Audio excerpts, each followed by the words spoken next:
ध्यान दोगे तो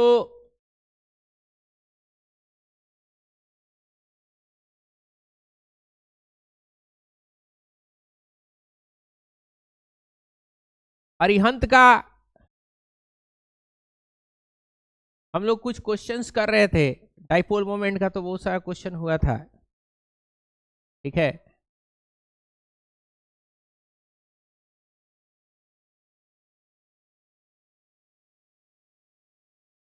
वीएसपीआर का तो किए थे इसके अंदर से क्वेश्चंस।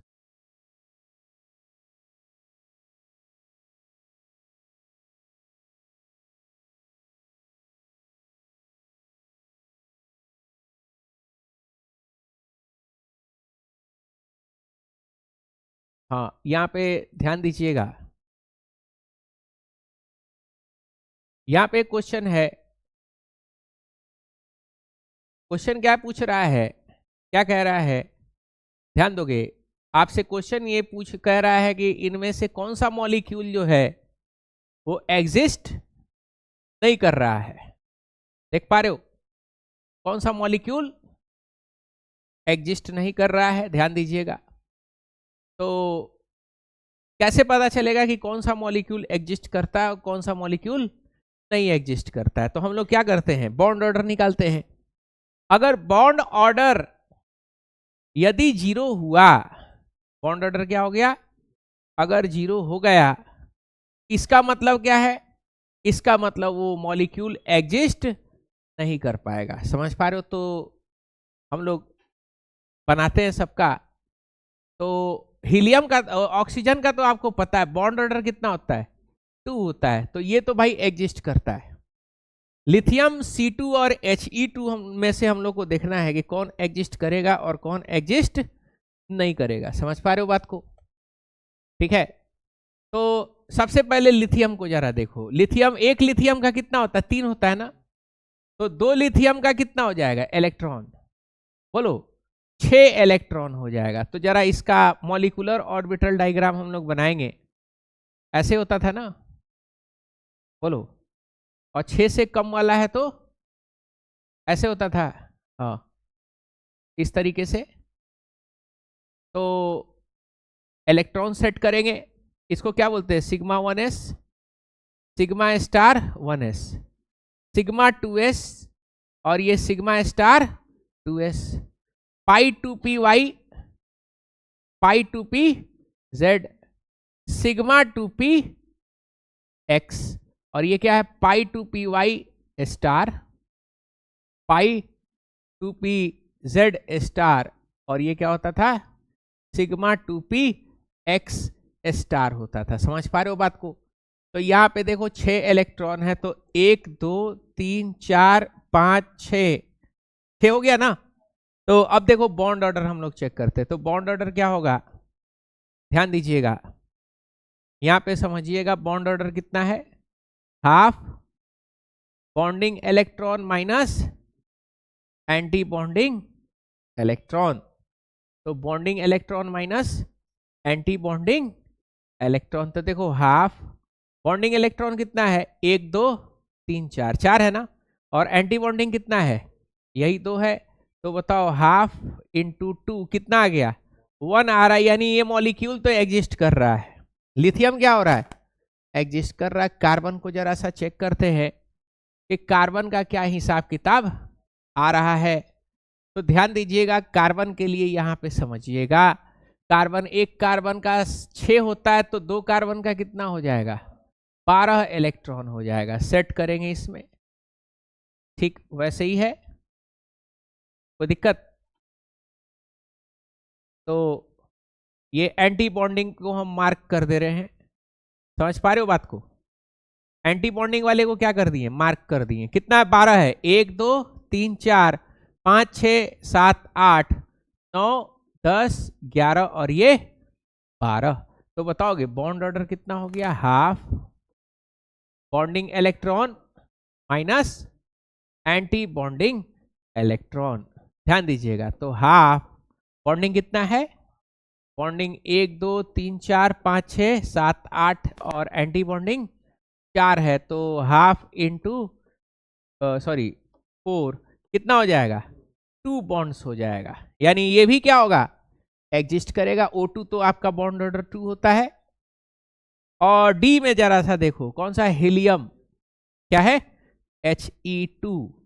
तो एक हीलियम में 2, तो इसमें कितना होगा, 4 इलेक्ट्रॉन। ये तो मेरे ख्याल में इतना ही तक में काम हो जाएगा, है कि नहीं।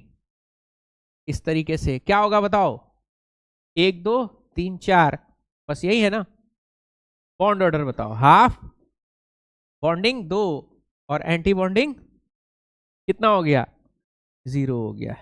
यानी क्या होगा, ये डज नॉट एग्जिस्ट। 0 होते ही क्या होगा, एग्जिस्ट नहीं करेगा। तो कौन सा होगा बोलो। तो इसमें आपका डी ऑप्शन क्या होगा, डी ऑप्शन करेक्ट होगा। समझ पा रहे हो। ये इतना बनाने का भी जरूरत नहीं है। अगर आप किसी अच्छे टीचर का अगर क्लास करते हैं नॉर्मली, तो इतना एग्जाम्पल करा देगा कि ये सब क्या होगा आपको उसी में आ जाएगा। तो ये तो हीलियम तो आपको कराए ही थे क्लास के अंदर में कि भाई एग्जिस्ट नहीं कर रहा है। ये कब का पूछा हुआ है, 2020 कोरोना काल में ये क्वेश्चन पूछा हुआ है, जब शोएब आफ्ताब टॉपर हुआ करते थे। आप लोग लकी हैं मेडिकल वाले, हल्का हल्का क्वेश्चन आता है। हम लोग IIT वाले इतना नसीब नहीं होता था हल्का क्वेश्चन का। जेई एडवांस में हालत जो है बिगाड़ देता है। जेई एडवांस का तो ऐसा क्वेश्चन रहता है कि कोटा के मास्टर लोग से भी नहीं बन पाता है। वो भी बनाता है ना तो 2 दिन 3 दिन बाद पूरा आंसर आता है सॉल्यूशन का। बैठ के मास्टर लोग कमरा में बैठ के क्या करता है, उसका चिंतन मनन करता है। कितना बार 3 दिन बनाने के बावजूद भी आंसर क्या होता है, गलत आ जाता है। समझ पा रहे हो, बहुत एडवांस लेवल का उसमें। और लेकिन एक चीज है कि टेस्ट क्रिकेट की तरह है। कौन सा, जेई एडवांस। कुछ ही क्वेश्चन अगर हिला डाले तो क्या हो जाएगा, सिलेक्शन हो जाएगा। सबको करने का जरूरत नहीं है। नीट जो है 2020 की तरह है, सब क्वेश्चन बनाना जरूरी है। एक भी क्वेश्चन अगर छूटेगा तो समझ लो 2020 क्रिकेट में डॉट बॉल होना है कि नहीं। जितना डॉट होगा उतना ही आपका क्या होगा, स्कोर कम होगा। बिल्कुल वही हिसाब किताब है नीट का और बोलो जेई का। जेई में इत्मीनान है, 3 घंटा आपको टाइम दे दिया गया है। कुछ ही क्वेश्चन करना है, आराम से आप बैठे हुए सोच रहे। इंजीनियर बनाना है, अब ऑब्वियस सा बात है, ब्रिज तो एक दिन में तो नहीं बनता है ना, आराम ही से बनता है। टाइम ही टाइम है। सवाल भी दे दिया, आराम से सोचते रहिए। नीट में पेशेंट जहर खा के आया है, मरने वाला है, हाँफ रहा, उल्टा सांस चल रहा है, पूरा प्रेशर सिचुएशन है। समझ पा रहे हो। तो नीट का जो सवाल होता है बिल्कुल वैसी होता है। 720 में आपको कम से कम 700 नंबर अभी के डेट में चाहिए। अभी क्या हम बोल रहे हैं, तब आपका कुछ हो सकता है। 1 साल पहले 611 पे मेरा जो चेलवा का हुआ, 611 पे आया था, गवर्नमेंट कॉलेज मिल गया उसको, है कि नहीं। अब जो है 650 पे भी जो है नहीं मिल पाया इस साल, बहुत लोग रह गए। तो सवाल क्या है, सवाल कोई बहुत भारी आता थोड़ी ना है। सवाल कैसा आता है, सिंपल आता है। कॉन्सेप्ट क्लियर है, सवाल मार दीजिएगा। कॉन्सेप्ट क्लियर नहीं है, सवाल नहीं मार पाइएगा। अब कुछ कोचिंग वाला क्या करता है ना, एडवांस लेवल पे पढ़ाना शुरू कर देता है नीट को। उसकी जरूरत नहीं है। जब आप देख रहे हो कि पैटर्न किस तरीके का, उस पर पढ़ाओ। ऑर्गेनिक केमिस्ट्री में रिंग कॉन्ट्रैक्शन, रिंग एक्सपेंशन और ना जाने क्या क्या चल रहा है। मतलब एनसीईआरटी का किताब छोड़ देता है सब और चला जाता है सब MSc BSc कराने। भाई 11th-12th क्लास का बच्चा MSc BSc थोड़े ना कराना है यहाँ पे। और जेई का है तो बात अलग है। नीट के लिए उतना सर फुटअव्वल कराने की जरूरत नहीं है। लिमिटेड मैदान है, लेकिन हर बॉल क्या है, इंपॉर्टेंट है। हर बॉल पे छक्का मारना है, छक्का चौका मारना है, लगना चाहिए। एक भी छूटा तो है कि नहीं, तो दिक्कत हो जाएगा आपको। तो जितना डॉट्स होगा उतना ही आपका सिलेक्शन का पैरामीटर कम होना शुरू हो जाएगा। ये चीज है, ये पैटर्न। इन सबों को असल में क्या होता है ना, ये सब जो कोचिंग वाला सबसे हम बात करते हैं ना, तो थोड़ा इन सबों के अंदर में कुछ गलत कॉन्सेप्ट घुसा हुआ है। पहला गलत कॉन्सेप्ट ये है कि भाई आपको स्कोर करना है, मतलब कि ऐसा कहीं पे आपका खेल हो रहा है जहां पे स्कोर जो है 300 के ऊपर जा रहा है। T20 में कितना जाता है, मतलब 200 250 के ऊपर जा रहा है स्कोर, कितना जा रहा है 250 300 के आसपास जा रहा है, और आपको खिलवाया जा रहा है मोइनुल हक स्टेडियम में। पिच भी खड़तल है, ग्राउंड भी खराब है, इसलिए खिलवाया जा रहा है कि नहीं इतना गंदा पिच पे खेलोगे तब जाकर के किसी अच्छा पिच पे क्या होगा, खेल पाओगे। बात समझ रहे हो? तो पता चला आप अभ्यस्त हो गए किस पे, घटिया पिच पे खेलने में। अब बढ़िया पिच पे जाओगे, वंडरर्स के पिच में जाओगे खेलने के लिए, तो खेलने में तो मजा आ जाएगा, लेकिन जो आपको स्कोर मारना रहेगा 300 मार पाइएगा, नहीं मार पाइएगा। मोइनुल हक में खेलने के लिए खेल रहे हैं 100, पूरा टीम मिल करके 100 रन बना दे रहा तो वाहवाही हो रहा है, वहां जाइएगा बना पाइएगा? तो जैसा पिच रहता है ना उसी हिसाब से क्या करना पड़ता है आपको, बोलो, तैयारी करना पड़ता है। जैसा पिच उसी हिसाब का क्या है, आपको तैयारी और स्ट्रेटेजी बनाना पड़ता है, तब सिलेक्शन होता है। एग्जाम देने जाइएगा नीट का, क्वेश्चन बनवाएगा सब जेई का, होगा? नहीं होगा। वो टेस्ट क्रिकेट है और ये क्या है, T20 क्रिकेट है। तभी तो इंडियन टीम का जो है अलग अलग टीम डिसाइड किया गया, टेस्ट टीम अलग होगा, वनडे टीम अलग होगा, और ओडीआई क्या होगा, ओडीआई अलग होगा। कितना इंडियन प्लेयर्स है जो अलग अलग क्या हो सकता है, अलग अलग उन लोगों का हो सकता है, इसमें कोई दिक्कत दो राय नहीं है। समझ पा रहे हो? तो ये टेस्ट का तरीका होता है। अब देखे हुए बहुत सारे कोचिंग में कि बड़ा भारी भारी सीट लेकर के देता है सब। एक तो बड़ा ऑनलाइन प्लेटफॉर्म है बड़ा फेमस, नाम नहीं लेंगे, नहीं तो उसका भक्त सब आकर के हमको गरियाएगा, है कि नहीं। उसका हम सीट देखे थे, इतना भारी भारी उसमें सवाल था नीट के स्टूडेंट के लिए। हमको इसका क्या जरूरत है भाई, आपको ट्रिकी बनाना है। सवाल कैसा बनाना है, ट्रिकी बनाना है, और एनसीईआरटी से रिलेटेड बनाना है, उसके ऊपर बनाने की कोई जरूरत नहीं है। ठीक है, आगे बढ़ते हैं हम लोग, नेक्स्ट क्वेश्चन पे चलेंगे, ध्यान दीजिएगा। तो अगला क्वेश्चन है, ध्यान दोगे, यहां पे एक बड़ी ही इंपॉर्टेंट सवाल है, ठीक है, जो कि आपके 2019 में तो आया ही है, और ये बात जो है वो एनसीईआरटी के अंदर में भी क्या है, इस चीज को मेंशन किया गया है, लेकिन उतना डिटेल में आपको एनसीईआरटी बहुत कम लोग पढ़ाते हैं। हमको भी पढ़ाना है, तो हम सोचे कि इस क्वेश्चन ही के थ्रू क्या करेंगे, आपको उस चीज को पढ़ा देंगे। समझ पा रहे हो बात को? क्वेश्चन क्या कह रहा है, which of the following diatomic molecular species has only pi bond according to molecular orbital theory. Molecular orbital theory के हिसाब से ऐसे मॉलिक्यूल का नाम बताइए जिसके अंदर में क्या है, केवल और केवल पाई बॉन्ड है, कोई सिग्मा बॉन्ड नहीं है। समझ पा रहे हो बात को? तो यहां पे देखो, ये Be2 तो भाई एग्जिस्ट करेगा क्या, Be2 एग्जिस्ट करेगा नहीं, तो ये तो ऑप्शन से क्या हो गया, ऑप्शन से आउट हो गया। अब यहां पे देखो N2 को जरा देखो, किसको देखना है, N2 को जरा सा देखो, तो क्या इस तरीके का डायग्राम होता है क्या N2 का, नाइट्रोजन के लिए 14 इलेक्ट्रॉन है, ये सिग्मा 2p, सॉरी सिग्मा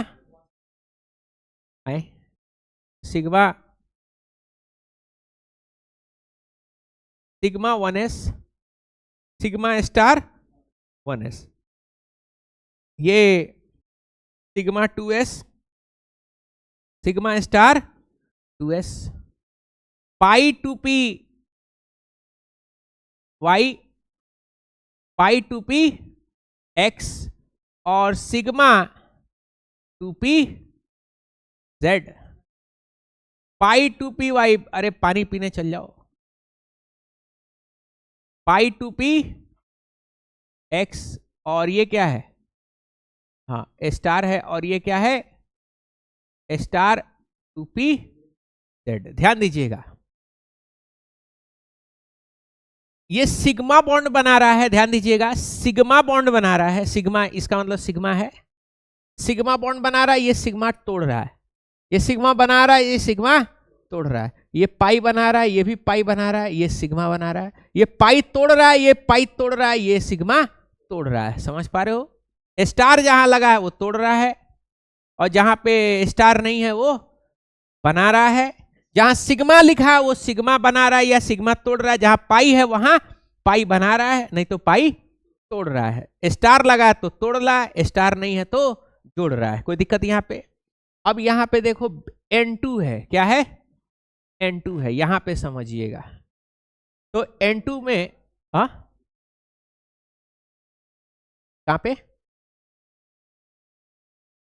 ये वाला, ये अच्छा, यहां Z होगा और ऊपर में, ठीक है कोई दिक्कत नहीं है, ऊपर में क्या होगा? X हो जाएगा। चलो यहां क्या था? ऊपर में X था और ये वाला Z। चलो कहां पे? सॉरी, हाँ, सिग्मा। चलो हाँ, 14 इलेक्ट्रॉन्स होता है क्या? भरते हैं।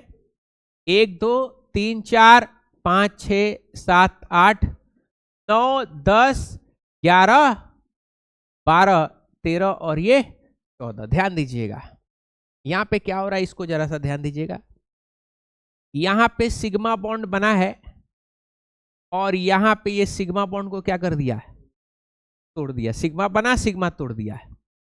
यहां पे देखो सिग्मा बनाया, फिर इसमें इलेक्ट्रॉन आके क्या कर दिया? सिग्मा तोड़ दिया। यहां पे देखो एक पाई बन गया, यहां पे भी क्या बन गया? एक पाई बन गया, और यहां पे क्या बन गया? बोलो, एक सिग्मा बन गया। ऊपर कुछ है? ऊपर कुछ नहीं है। तो N2 का बॉन्ड ऑर्डर कितना होता है? 3 होता है। कैलकुलेट कर सकते हो। Bond order half. Bonding electron बताओ। 1 2 3 4 5 6 7 8 9 10, और एंटी बॉन्डिंग 4। तो कितना हो जाएगा? बोलो, 3 हो रहा है। कितना हो रहा है बॉन्ड ऑर्डर? 3, यानी 3 बॉन्ड बन रहा है। 3 बॉन्ड पता है कौन कौन सा बन रहा है? बोलो, एक सिग्मा बनता है और बाकी 2 क्या बन रहा है? पाई बन रहा है। ये कैंसिल कर दे रहा है, ये भी कैंसिल कर दे रहा है, लेकिन इसमें तीनों क्या है? ये पाई और ये सिग्मा। तो 3 बॉन्ड जो बन रहा है, 2 पाई बन रहा है और एक सिग्मा बन रहा है। कोई दिक्कत यहाँ पे? पाई बॉन्ड सिग्मा बॉन्ड हम आपको बताएंगे, डिटेलिंग्स में बताएंगे इसको। खैर यहाँ पे समझ में आया ना? अब जरा सा देखो, Be2 तो एग्जिस्ट करेगा नहीं। O2 को जरा सा देखो। किसको देखना है? O2 को जरा सा देखो। O2 में क्या हो रहा है? 16 इलेक्ट्रॉन्स है। कितना होता है? 16। यहाँ पे देखो, ये ऐसे होता है ना, और मॉलिक्यूलर ऑर्बिटल डायग्राम ये वाला ऐसे हो रहा है ना। बोलो, इस तरीके से होता है। Sigma 1s, sigma star 1s, sigma 2s, sigma star 2s। Sigma क्या हो जाएगा? नहीं, ये वाला पाई होता है पैरेलल वाला। ये क्या होगा? Sigma 2p z। x था, हाँ, x पाई 2py, पाई 2p z। ये पाई स्टार 2py, ये पाई स्टार 2pz, और ये सिग्मा स्टार px। 16 इलेक्ट्रॉन है। देखो, 1 2 3 4 5 6 7 8 9 10 11 12 13 14 15 और ये 16।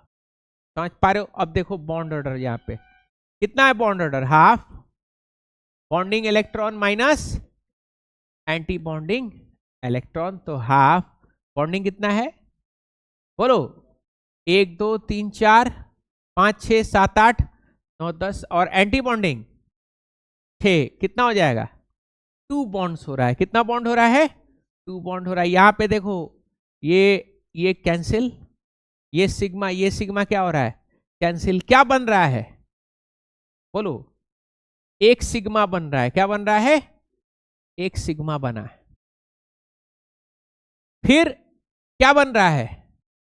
बोलो, दो पाई बन रहा है, क्या बन रहा है बोलो, एक सिग्मा बना, दो क्या बना, पाई बना। इसमें और इसमें इलेक्ट्रॉन आ गया तो ये क्या कर देगा, ये दोनों मिल करके एक को कैंसिल कर देगा, एक को क्या करेगा, कैंसिल करेगा। समझ पा रहे हो, ये दो मिलके एक को कैंसिल करेगा तो एक सिग्मा बनेगा और एक पाई बनेगा, यानी इसमें दो बॉन्ड है, एक सिग्मा और एक पाई है। अब Be2 तो एग्जिस्ट कर नहीं रहा है, C2 को जरा सा देखते हैं, किसको देखेंगे, C2 को। यहां पे जरा सा देखोगे C2 14 इलेक्ट्रॉन हो जाएगा क्या, नहीं 12 इलेक्ट्रॉन होगा, 12 इलेक्ट्रॉन्स, ध्यान दीजिएगा। एक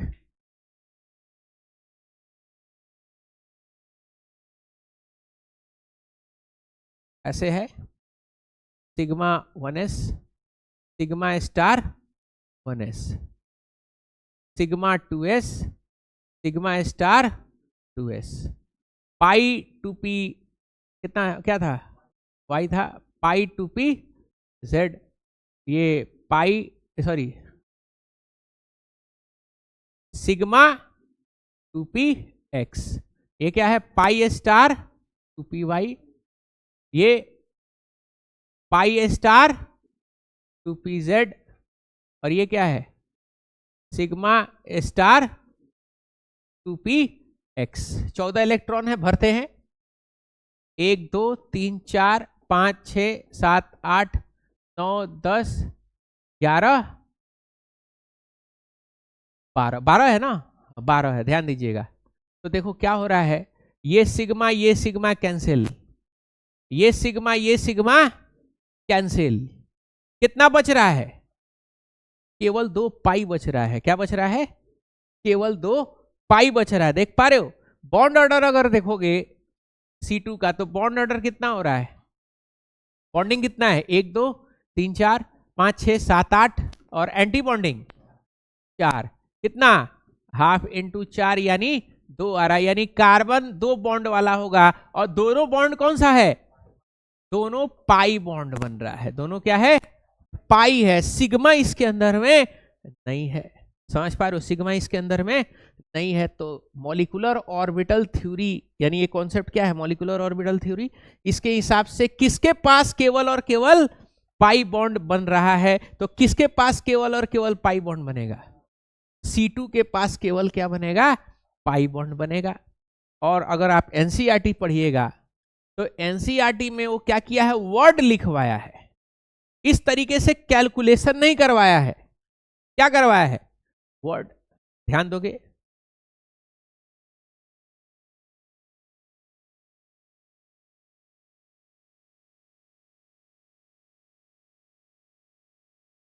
शायद डाउनलोडेड नहीं है मेरे ख्याल में, देखते हैं और फोल्डर में है क्या।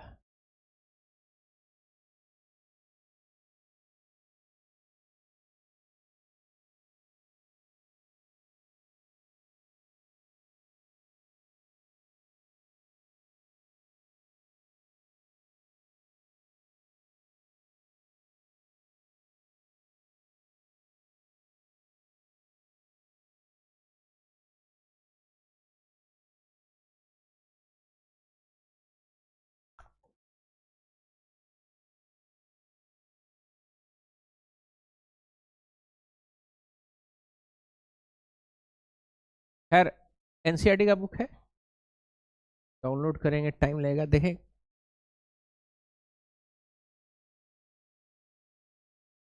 तो एनसीईआरटी का अगर आप बुक देखिएगा तो यहाँ पे एक जगह पे जो हम बात कर रहे हैं उस चीज को यहाँ पे मेंशन किया हुआ है, ठीक है, पेज नंबर 130, ठीक है। तो यहाँ पे मेंशन किया हुआ है C2 मॉलिक्यूल के बारे में कि बॉन्ड ऑर्डर 2 होता है, और ये देखा गया है, ध्यान दीजिएगा, कि इसके अंदर में केवल क्या है, डबल बॉन्ड है, C2 इसके अंदर में है डबल बॉन्ड, और वो क्या है बोलो, वो दोनों का दोनों क्या है C2 consists of both pi bond because of presence of 4 electron in 2 pi orbital. Presence of 4 electron in 2 pi orbital. बाकी ये कैंसिल आउट हो जा रहा है एक दूसरे को, समझ पा रहे हो बात को? तो यहाँ पे ये चीज जो है लिखा हुआ है, कोई दिक्कत यहाँ पे समझने में? किसका ये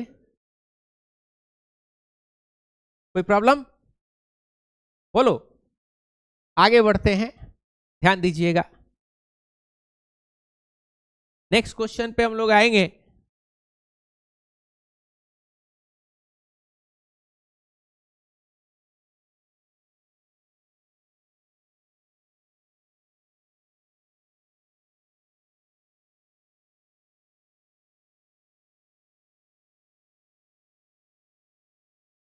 अब हम लोग को थोड़ा सा इसके अंदर में मैग्नेटिक के बारे में थोड़ा सा समझेंगे, मैग्नेटिक ऑर्डर के बारे में कि कौन सा मॉलिक्यूल मैग्नेटिक नेचर का होता है, पैरामैग्नेटिक क्या होता है और डाईमैग्नेटिक क्या होता है। What is paramagnetic and what is diamagnetic, और इसका इस मॉलिक्यूलर ऑर्बिटल डायग्राम से क्या लेना देना है, इसको भी हम लोग देखेंगे। ठीक है, तो दो किस्म का मॉलिक्यूल होता है, एक को बोलते हैं मैग्नेटिक नेचर, हम लोग पढ़ रहे हैं मैग्नेटिक नेचर, ध्यान दीजिएगा।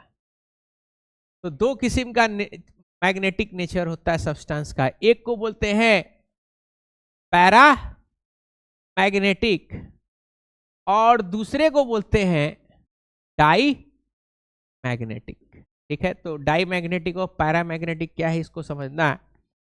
मान लीजिए आपके पास कोई मैग्नेटिक फील्ड है, ठीक है, मान लीजिए आपके पास क्या है, कोई मैग्नेटिक फील्ड है और कोई सब्सटेंस को आप ऊपर से नीचे गिरा रहे हैं, तो अगर ये पैरामैग्नेटिक होगा तो ये क्या होगा, ये मैग्नेट की तरफ क्या होगा, अट्रैक्ट होगा।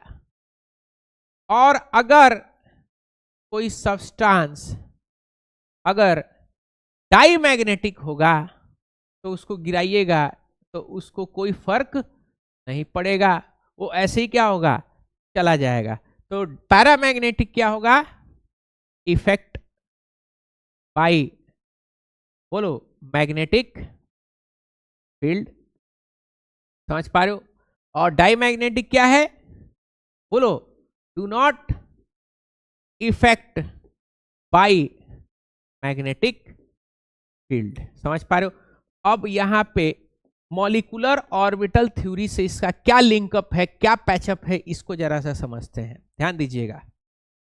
अगर आपके इस तरीके से जब आप इलेक्ट्रॉन्स भर रहे हो, ऐसे, समझ पा रहे हो बात को, ऐसे जब आप भर रहे हो और आपका इलेक्ट्रॉन ऐसे भरा रहा है, ध्यान दीजिएगा, और भरने के क्रम में अगर एक भी अनपेयर्ड आपको दिखाई दे दिया, एक भी क्या दिखाई दे दिया, अनपेयर्ड अगर आपको दिख रहा है, अनपेयर्ड, तो अनपेयर्ड देखते ही आप क्या समझ जाओ, वो कैसा नेचर का है, बोलो, वो पैरामैग्नेटिक नेचर का है। कैसा है, पैरामैग्नेटिक नेचर का, यानी वो मैग्नेट से अट्रैक्ट होगा ही होगा। अगर एक भी क्या हो जाए, अनपेयर्ड, एक से ज्यादा भी होगा कोई दिक्कत नहीं है। मिनिमम पैरामैग्नेटिक होने का कंडीशन क्या है कि एमओटी डायग्राम में कम से कम एक इलेक्ट्रॉन भी अगर अनपेयर्ड हो गया तो क्या हो जाएगा, पैरामैग्नेटिक होगा। समझ पा रहे हो बात को।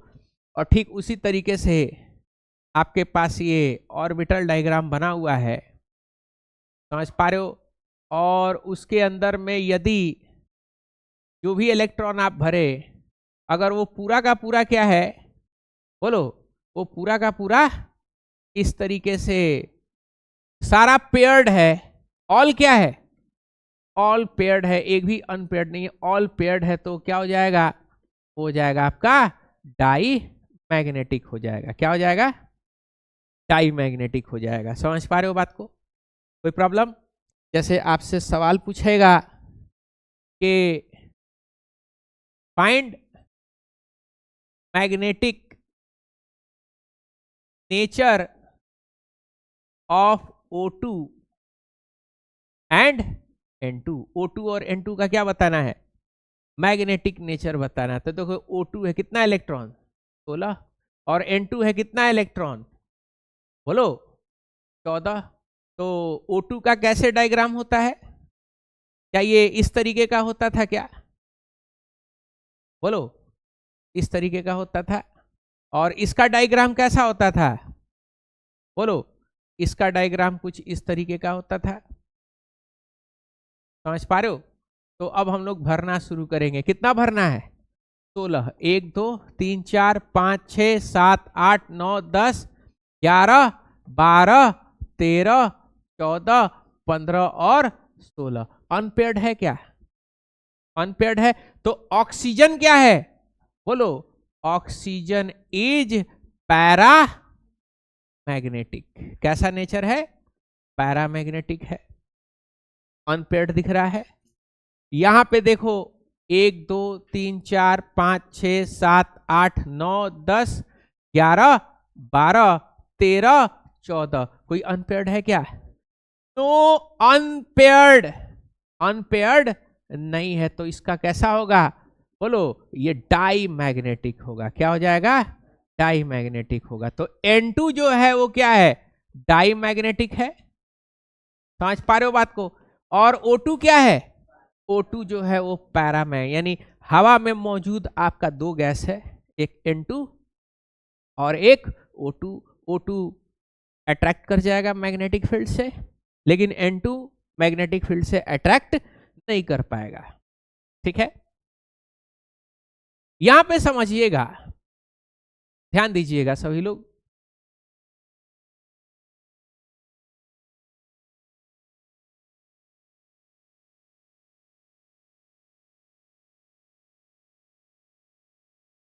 यहां पे ध्यान दीजिएगा, इसका मैग्नेटिक नेचर जरा सा हम लोग चेक करेंगे, हाइड्रोजन का और ऑक्सीजन का। तो सबसे पहले हाइड्रोजन और ऑक्सीजन को हम लोग लिक्विफाई कर लेंगे। क्या कर लेंगे, लिक्विफाई, यानी लिक्विड में कन्वर्ट करेंगे।